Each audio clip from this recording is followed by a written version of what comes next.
Hello, and welcome to my first reading wrap-up.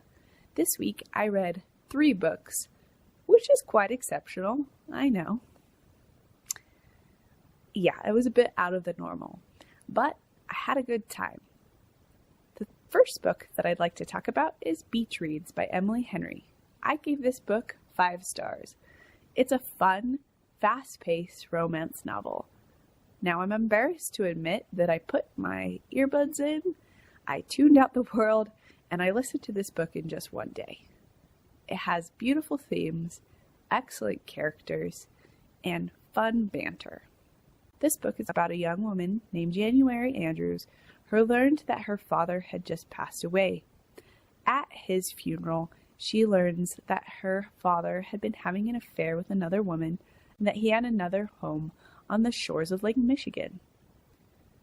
Not only is she processing her father's grief, but her boyfriend of 7 or 8 years also breaks up with her.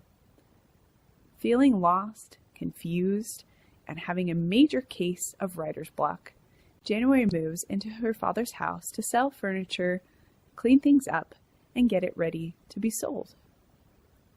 While she's at this house, she meets her neighbor, Gus, her rival from college.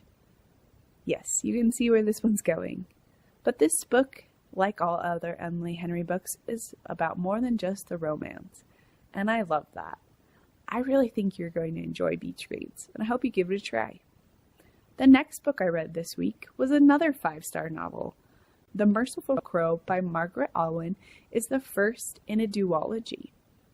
In this book, a young woman named Fi, she's a leader in training for the crows, and her band of crows is called to the palace to take the bodies of 2 princelings.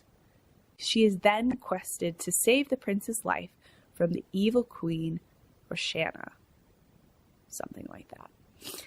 They go on an epic adventure, and it makes Fi grow stronger and cooler. I loved the characters in this book. The magic building is so unique and awesome. There's tons of different types of magic, and they all require different things. Fi's magic, for example, is used with teeth. So she holds the teeth in her hand, and she's able to cast different types of magic. If you like fantasy, you like YA, even if you don't like YA, this is a really good one. I didn't read this and think, oh man, this little girl is such an annoying, whiny teenager. It was just really good. The next book I read this week was Yours Truly by Abbey Jimmenez. It's February. I'm reading romance novels. There's no shame in that. I would also give this book 5 stars. The characters in this book were so fun and funny and beautiful. I especially liked the male main character. He has anxiety, and so his struggle with anxiety in this book really helps us to understand what it might be like to live with anxiety, and the way that the female main character helps him through his anxiety is just beautiful. But the book is really about the female main character and her struggle to figure out her life after she's going through a divorce with her husband, who's been cheating on her for 2 years.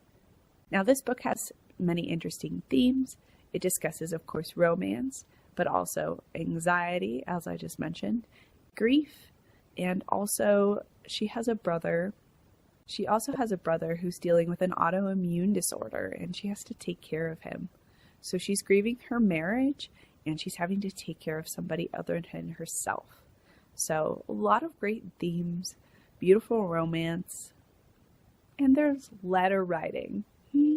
I love letter writing. It's like my favorite part of old novels like Pride and Prejudice and the like, right? Where they would write each other letters. It's just a lost art form, and I love to see it in this book. Anyways, those are the 3 books that I read this week, and I just started Kristen Hanna's The Women, so I'll tell you what that was like next week. Hope you have a great week of reading. Let me know in the comments, what have you been reading this week? I'd love to find another good book to read. Also, if you'd like to see what I'm reading, you can follow me on Goodreads or Instagram or TikTok. I talk about all the books I'm reading on all 3 of those channels. Thanks for being here today, and happy reading.